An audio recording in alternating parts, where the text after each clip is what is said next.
नमस्कार दोस्तों। ये वर्ष ऐसा है जहां पर हमने युद्ध होता देखा, 23 मिनट में युद्ध बंद करते हुए देखा।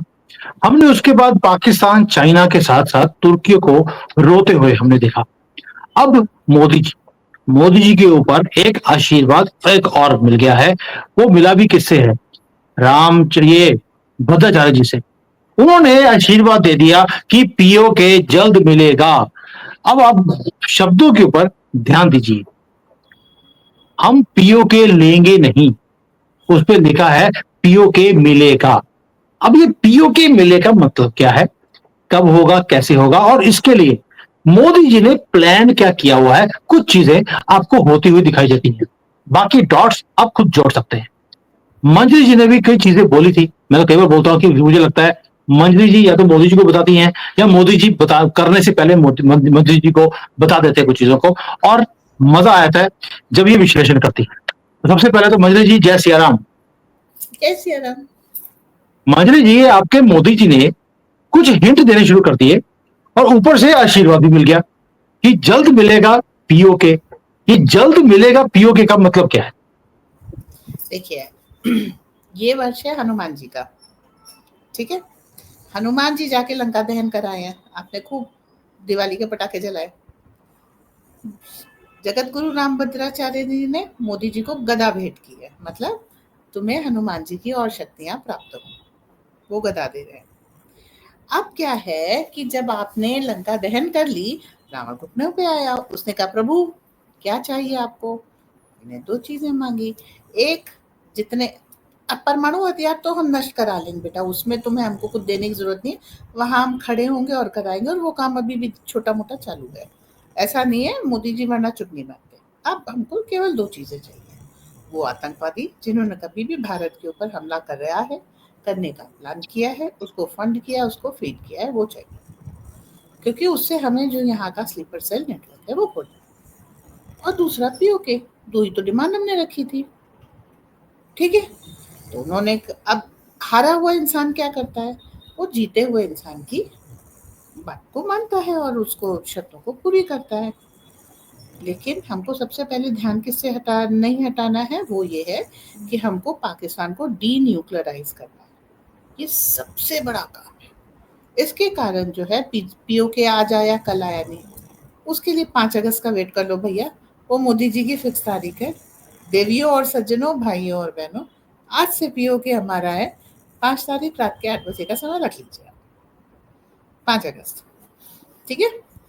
उससे पहले आपको कुछ तैयारियां अपने घर में भी करना है। एक तरीके से कह लो हम बहू लेके आ रहे हैं, बहू के पहले बारात जाती है तो हमारी सेना जाएगी।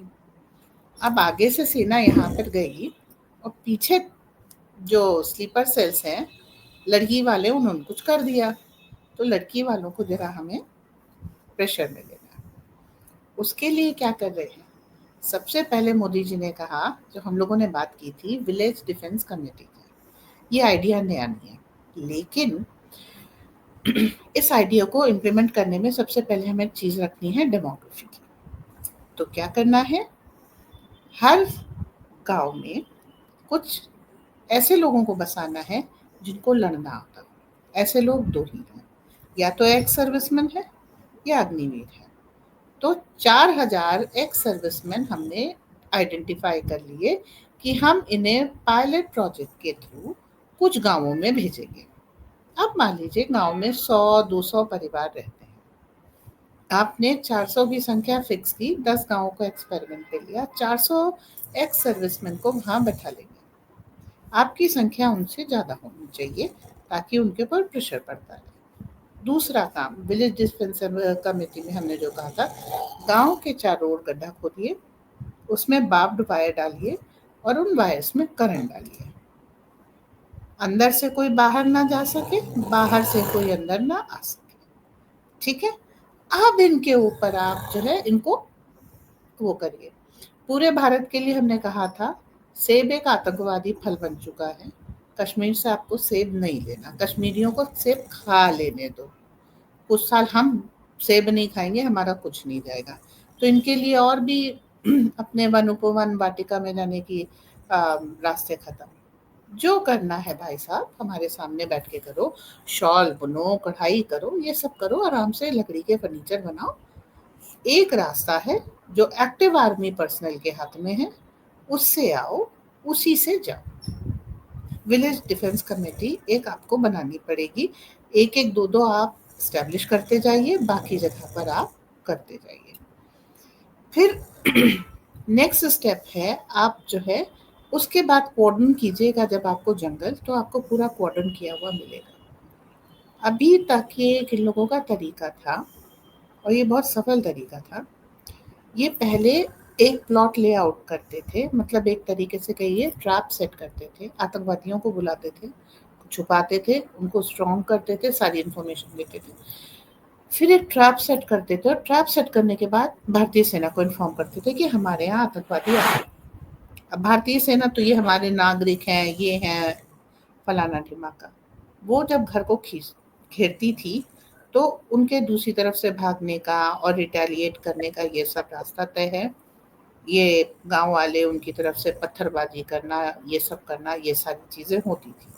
तो ये डबल ट्रैप होता था भारतीय सेना के लिए, जिसमें हमारे बहुत सारे जवान वीर गति को प्राप्त होते थे। अभी ये चीज एकदम टूट जाएगी।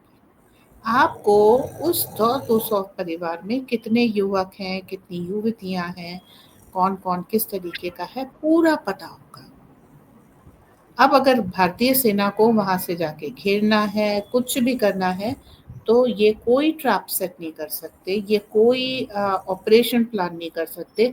आतंकवादी चाहे कितना भी कोशिश कर लें, किसी भी तरीके से गांव में नहीं आ सकते, और गांव से उनको खाना पीना, रसद और ये सब जो मैप वगैरह है और गाइड वगैरह है, ये सब नहीं मिल सकते।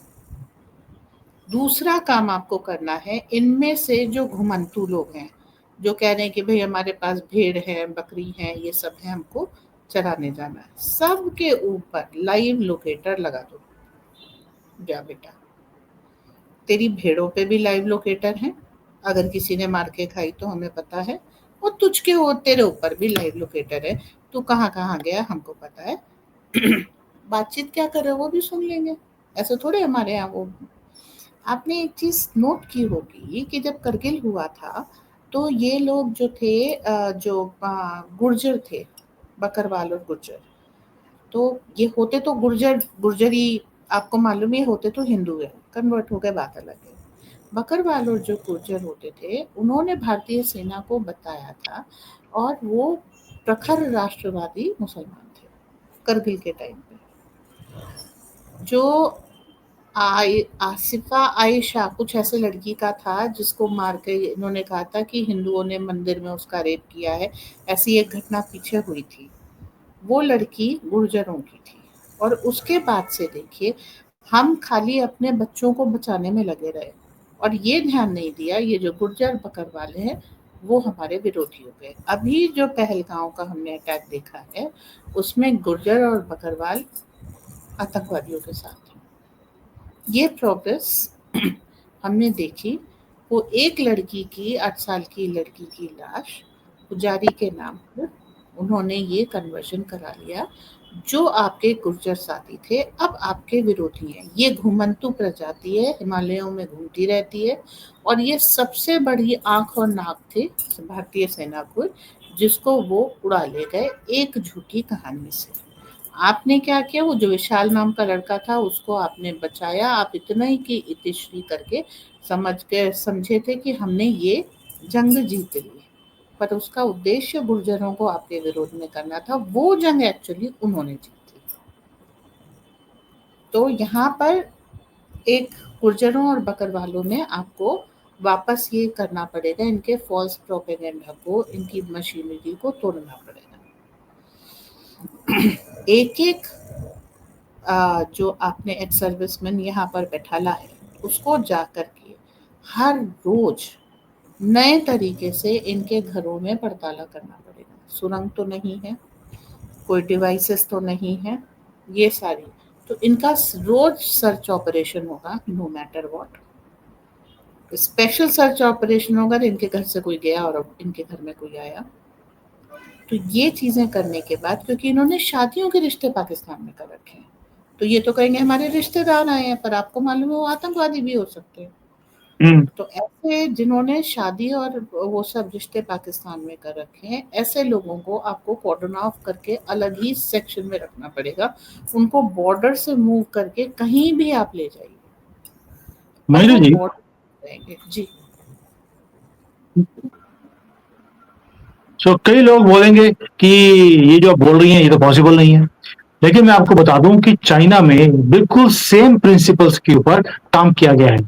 अगर शिंजियांग का एरिया जहां पे उगर मुसलमान रहते हैं, चाइना को पता लग गया कि इंसान नहीं बन सकते, इन्हें या तो पेस्ट कंट्रोल किया जाएगा या इन्हें मार मार कर सीधा किया जाएगा। उसके अंदर इन्होंने चाइना की आर्मी को हर एरिया में घुसेड़ दिया है, और वहां पर जैसे भारत बोल रहा है कि एस सर्विसमैन को हम कश्मीर में तैनात करेंगे, वहां पर रखेंगे गांव गांव में जाकर, वही काम चाइना में भी हुआ है। और यहाँ पर जो प्रिंसिपल्स बता रही हैं, सिमिलर, ऑलमोस्ट सिमिलर यहाँ पर काम चल रहा है। इसलिए इन्होंने इतने बड़े एरिया को, जो शिंजियांग का एरिया है, इसे कंट्रोल कर लिया। वरना पागलपंथी तो यहाँ पर भी यही थी, इन्हें यहाँ पर भी अपनी एक अलग से कंट्री चाहिए थी, और कंट्री लेने के बाद भी इनको चैन नहीं आना था। फिर कहना था कि हम तो पूरा चाइना भी लेंगे, क्योंकि तस्वीर चाइना करना था। तो आपको नहीं लगता कि अभी जो ये काम गवर्नमेंट कर रही है वहां पर, इसके साथ साथ और बहुत काम है? देश में गद्दारों की कमी नहीं है मंजरी जी। मैंने आज ही वीडियो बनाया था, ये देखिए यूट्यूबर, ये जो पूरा का पूरा सामान इकट्ठा करके भारत के यहाँ पर वीलॉग्स बना रही थी और इंफॉर्मेशन दे रही थी पाकिस्तान को जाकर। सिर्फ एक बार पाकिस्तान की एम्बेसी में गई है और डीएनए चेंज हो गया। क्या करेंगी ऐसे लोगों का? कुछ नहीं, ऐसे लोगों को आपको अल्टीमेटली जो है शूट एट साइट करना पड़ेगा। इस आप ये जब तक रहेंगे, ये तब तक जो है आपके विरोध में काम करते रहेंगे। इनके लिए नेशन जैसी कोई चीज नहीं है। नेशन एक भूमि का टुकड़ा नहीं होता। आप जिनको नुकसान पहुंचा रहे हैं वो जीते जाते लोग हैं, जो इसके बाशिंदे हैं। अब इसी व्यक्ति का देख लीजिए, खालिस्तानी मेंटालिटी है, स्टूडेंट है, मोटिवेटेड है, पाकिस्तानी आर्मी के लिए, आईएसआई के लिए जासूसी कर रहा है। तो ऐसे लोगों को आपको आइडेंटिफाई करके खत्म करना पड़ेगा। लेकिन ये वाली न्यूज़ जो है, जिसमें 22 पाकिस्तानी थे, मुरादाबाद में रह रहे थे, अब वो 580 लोग हो गए हैं, और इनमें से एक के बेटे को इंटेलिजेंस में नौकरी मिल गई है, वो ऑफिसर है। अब वो व्यक्ति पूरा काम पाकिस्तान के लिए करेगा, क्योंकि पाकिस्तान एक मानसिकता है जो लोगों में बसती है। और इसका मतलब दूसरी चीज़ ये है कि पाकिस्तान को आपके यहाँ क्या हो रहा है ये सारी चीज़ें पता लगेगी। एक बार सेना में मुस्लिम यूनिट हुआ करती थी, जैसे हमारे हैं जाट, कोई गोरखा रेजिमेंट है, जाट रेजिमेंट है, ऐसी मुस्लिम रेजिमेंट हुआ करती थी। जब आपका 1948 का कबायली हमला हुआ, तो उन्होंने पाकिस्तान के खिलाफ लड़ने से मना कर दिया कि ये हमारे भाई हैं, हम इनके खिलाफ हथियार नहीं उठाएंगे। तब पहली बार सेना को ये वो किया, एहसास हुआ कि इनका धर्म हमारी राष्ट्रीयता से आगे है, और उन्होंने ये मुस्लिम रेजिमेंट डिसबैंड की। तो आप इस चीज़ को समझ लीजिए। ये पुलिस में होंगे तो गृह मंत्रालय की सारी चीज़ें जाएंगी, ये इंटेलिजेंस में होंगे तो सारे ऑपरेशंस की खबर जाएगी, ये सेना में होंगे तो सेना की खबरें जाएंगी। कई ये रिपोर्ट आई है कि अगर ऐसे ऑफिसर्स होते हैं तो हमें उनके ऊपर ज़्यादा निगरानी रखनी पड़ती है, क्योंकि इनका लिंक उन लोगों से हो जाता है, मस्जिद में जाएंगे मिल लेंगे, इस तरीके से वो होता है। लेकिन अब आपको इसी तरह की सिक्योरिटी रखनी पड़ेगी, और आपको, जैसा कि लोग कोशिश कर रहे हैं, पूरा एजुकेशन सिस्टम बदल करके, ताकि जो और लोगों का ब्रेन वॉशिंग है, जब आपको ये बताया जाएगा कि हिंदू निम्न थे, मुस्लिम ग्रेट थे, अकबर महान था और भारत में सती प्रथा थी, तो नेचुरली एक एफिनिटी बच्चे की अकबर की तरफ हो जाती है। फिर जितने अकबर और जितने अब्दुल आते हैं वो उस बात का फायदा उठाते हैं। इसी सिलसिले में आप देखिएगा कि जामिया मिलिया इस्लामिया हो, जेएनयू हो, यूनिवर्सिटी और आफ्टर यूनिवर्सिटी आप देखिए, लिंकेज तुर्की से है। अब तुर्की से क्यों लिंकेज है? क्योंकि लगातार ये चीज़ें होती जा रही है। 23 यूनिवर्सिटीज़ तुर्की और अजरबैजान से उन्होंने जो है लिंक कर रखा है। ऐसी कौन सी साइंटिफिक स्टडी इन्होंने की है, ऐसी कौन सा बढ़िया काम किया है, सिर्फ खलीफा, एक शब्द खलीफा, जिसके कारण जो है आपने अपनी यूनिवर्सिटी को तुर्की से लिंक कर रखा है। उनके प्रोपेगेंडा को आप अपने यहाँ पढ़ाते हैं, चलाते हैं, लोगों को मोटिवेट करते हैं कि वो उनसे जाकर के एफिलिएट हो जाए, और उसके बाद वो ब्रेन वॉशिंग चलती है। और बहुत सारे आप इसमें देखिए कि चलो लोगों को अकल आई, उन्होंने अजरबैजान और तुर्की का बाइकआउट शुरू किया, लेकिन राजदीप सरदेसाई क्या बुर्का फाड़ के रो रहा है। आपको करने की क्या जरूरत थी, आप जो है लोगों को बाइकआउट नहीं करना है, ये तो सरकारी लेवल पे होगा। यहाँ तक कि एक समय एक्स अभी लगा देते हैं, उन्होंने ललन टॉप ने, वो एक्स लेफ्टिस्ट हुआ के आजकल हुआ कर रही है, उन्होंने समझाया भैया मेरे तुम्हारे बातचीत करने से, बाइकआउट कॉल करने से, दो चार जुलूस निकाल लेने से, अगरबत्तियां जलाने से, मोमबत्ती जला लेने से सरकारी पॉलिसीज पे कोई फर्क नहीं पड़ता। वो अपनी जगह होती हैं और वो अपनी जगह चलती रहती हैं। तो ये सरकारी पॉलिसीज बिल्कुल नहीं बदलेंगी। पर उसका रोना धोना चालू था।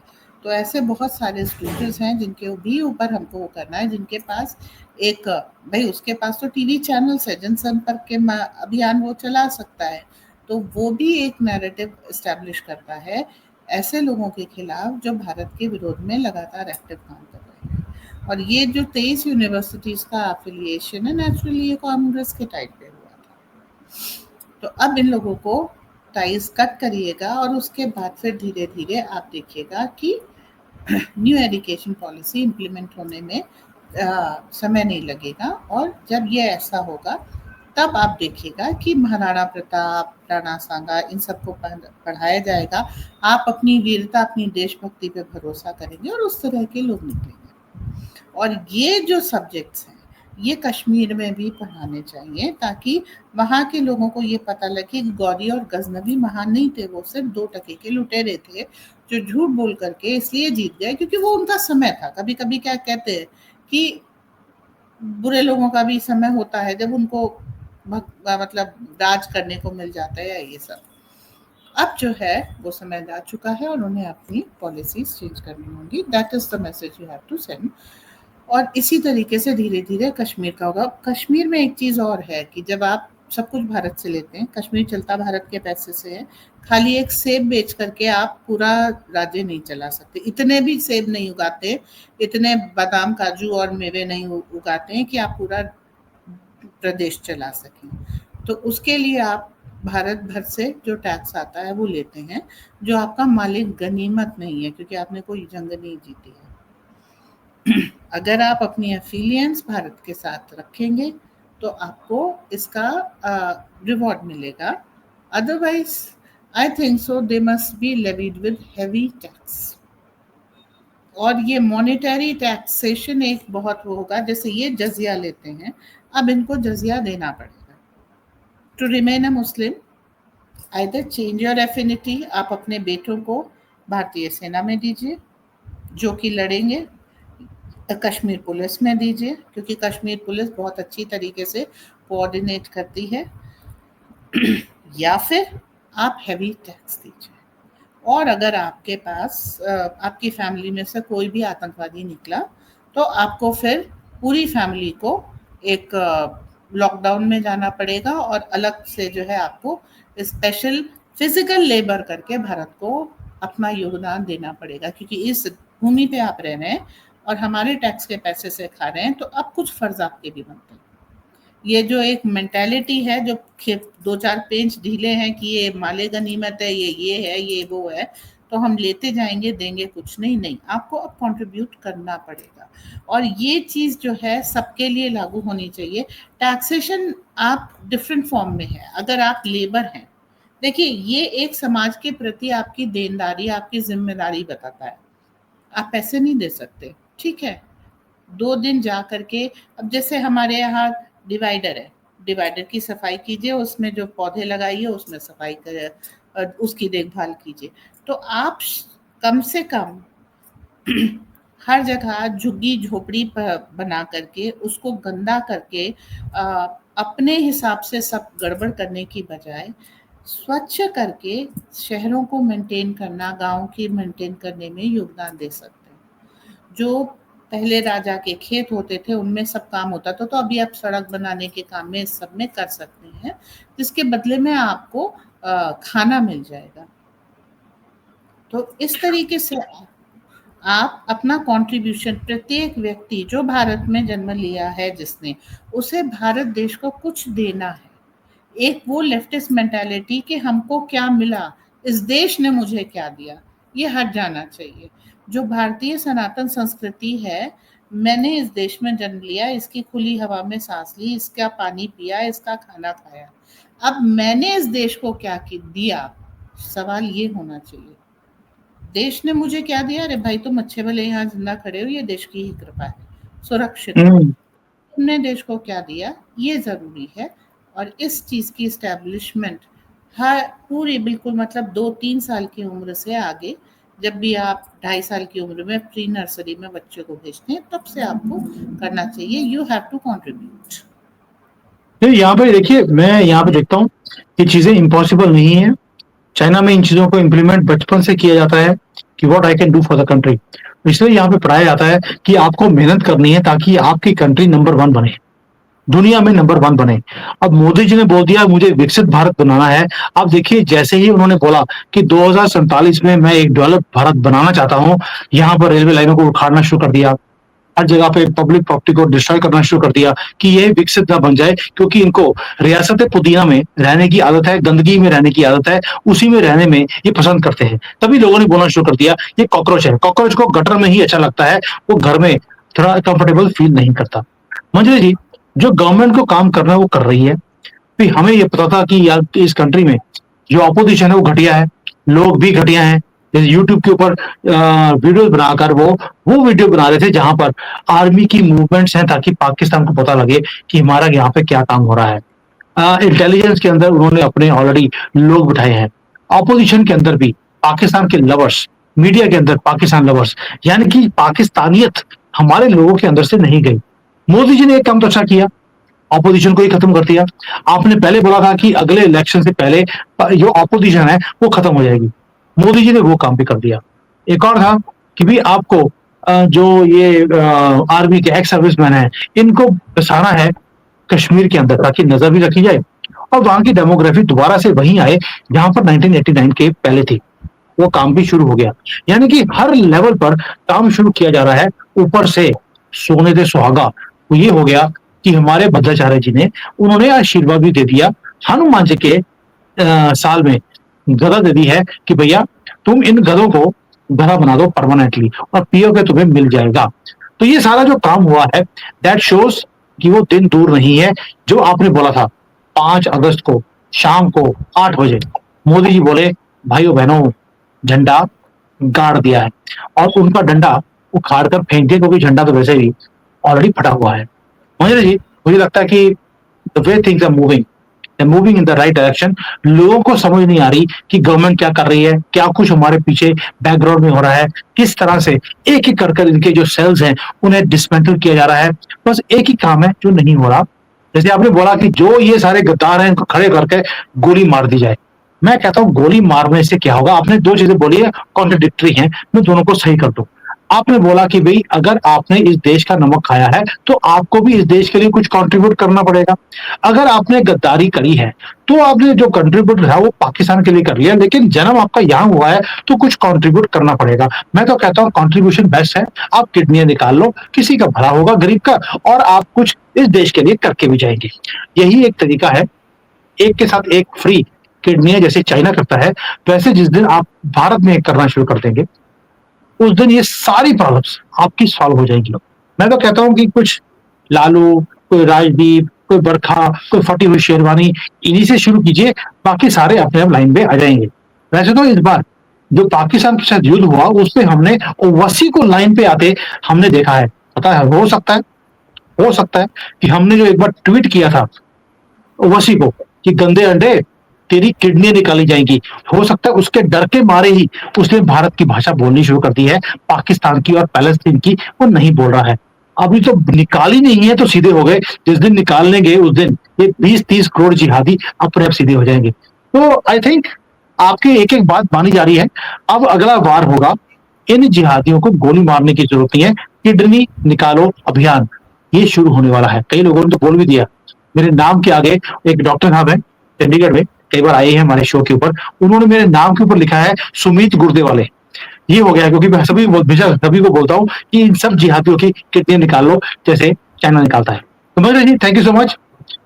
It was a very good discussion today and I hope people understand the grave responsibility and the situation जिस में से भारत निकल रहा है और मोदी जी कैसे सेफली आपको उसमें से बाहर निकाल रहे हैं।